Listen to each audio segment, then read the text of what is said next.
I don't see Senator's name here, but a lot of his questions about the medically frail issues, we looked into in this last month. So what we're going to go through, and I know Senator Bryce will have specific concern, goes on in our relationship here, we brought you forward with some how to really differentiate costs. And we'll go through some of that, but what this is really going to take you through here is identifying exactly how DHS determines medically frail, what their process is, and then we'll look at some cost numbers. But in a high level, before we get into this, after exhaustive review and really looking at the process, what I think you're going to find is that this state interprets medically frail in a very strict interpretive way, probably much more beneficial than some of the other states. And they have an assessment process in place, and if you are on the medically frail, which is Medicaid expansion, into the Medicaid traditional program, and you're always given choice, because choice is what matters. If you're in that system, you are there because the 10 essential benefits do not or are not covering your particular conditions. That's why it's a limited area, and there are other issues that were raised at this last meeting. The Senator just made mention some complex medical issues. But I want you to put in your mind, if those complex medical conditions can be taken care of within those 10 essential health benefits, you should not be on the medically frail Medicaid program.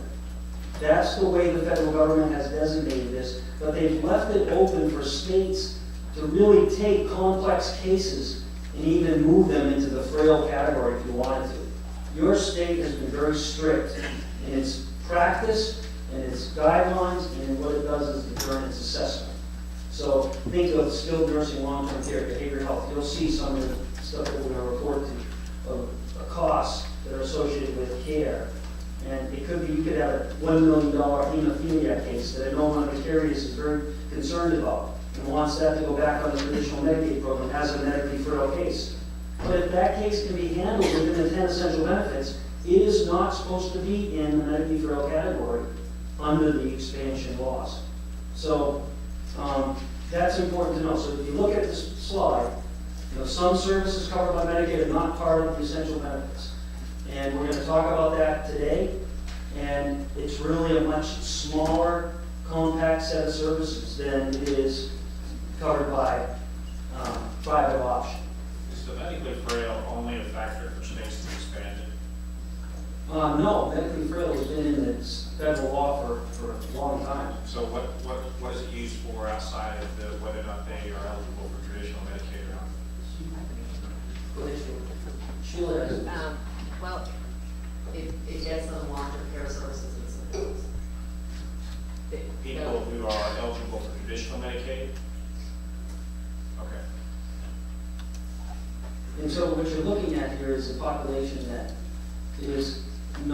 would not under your Medicaid law, without expansion, would not be covered under Medicaid. It would end up in an uncompensated care pool with many of their costs. So expansion comes along. The 10 essential benefits do not cover the lengthy long-term skilled care, do not cover a lot of the behavioral health crisis stabilization and some of the behavioral health targeted case management and other benefits that you get in your Medicaid program. Okay. And we're going to go through that here. Secretary Phil, you good? Okay. Press on. So we start with the definition. The 19 slide 19 gives you, this is the federal definition. When you read this, it's long, but if you read the definition, you're going to see it's important. States can still interpret this a little broader than what you're doing in Arkansas, in our opinion. So you can have someone who's medically complex, that hemophilia case or some other complex medical condition, and you can find a way to weave them into this definition. Or you can strictly interpret it to those that have serious disorders, serious health conditions that are only covered under the Medicaid program because Medicaid has an expansive benefit structure. Senator Chesterfield, you recommend? Thank you, Mr. Chair. Mr. Stephen, why is there a reluctance, or is there a reluctance to use regular Medicaid in those instances, because it's those cases many times that are driving up the cost of the, whatever we're calling it. It's a good question, Senator. I don't know. I think the answer is more geared towards the policies and procedures of your traditional private health plans, on the QHP plans, because those plans don't have, as you saw in the data we released early on, the care coordination that you have in Medicaid. There's a lot of rules in Medicaid that require certain, or allow for certain waivers and other population health benefits that are not allowed in the regular traditional healthcare market. And when I say allowed, that are not part of the traditional benefit package. But as the medically frail population drives costs, Yes. have you, in dealing with DHS, have you seen a reluctance to move people to Medicaid, regular Medicaid?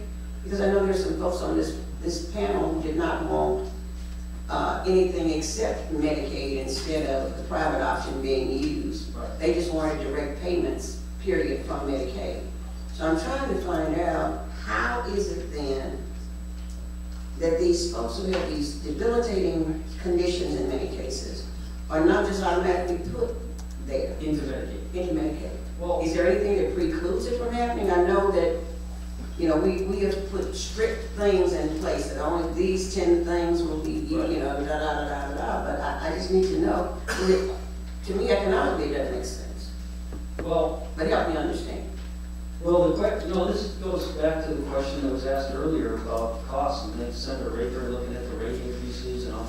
Look, if you want the rates to come down, if you want Blue Cross rates and all these other rates to go down, put them into traditional Medicaid. You pay so low to the providers, you won't see a bigger rate increase. But the question becomes, you're still then creating imbalance in the other section, and this is something Senator Hendry was talking about early on. So what happens is the higher risk populations do create those costs. So you could reduce that rate down, but Medicaid is doing what is following the law and is following what its practice and procedures, is not even allowing cases, as you'll see, 138 cases, I think it was in the last 2 years, that actually the carriers have, that were medically frail that went back in. So it's just strict adherence to what the law is, Senator. And I applaud them for doing that. If you want to open up the law or that policy, then I think that should be done by statute.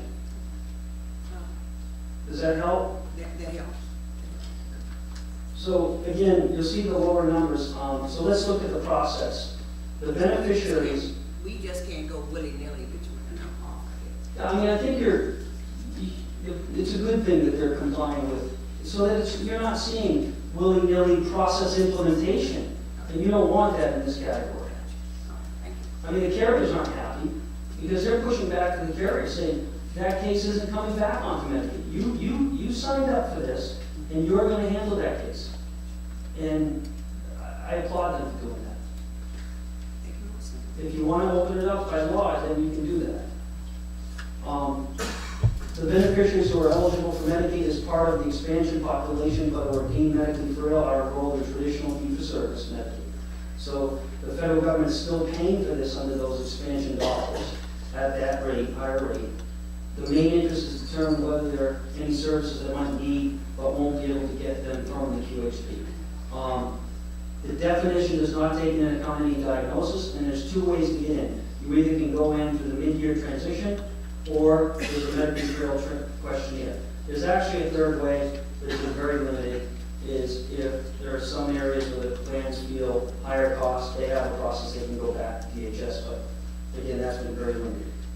The questionnaire, I think we put, I put in the status report, I believe, the questionnaire, or actually I sent Phil to send all of you the actual questionnaire that they use, and I know he did that. So you have in your material the questionnaire they use. And basically 70% of the enrollees are all assigned. So, you know, some of them could have conditions that they should have at the assessment phase that would have been picked up. And you're not going to have that going forward, because your process now is they're all going to be filling out that questionnaire. But the fact is, many did not come back. And that just tells me that there aren't a lot of medically frail. You've got about 25,000 or so out of the entire population that have already been assessed, that are already there at DHS. But you're not gonna see that number grow substantially if you keep it to this strict interpretation. But why do you say that when we have 70%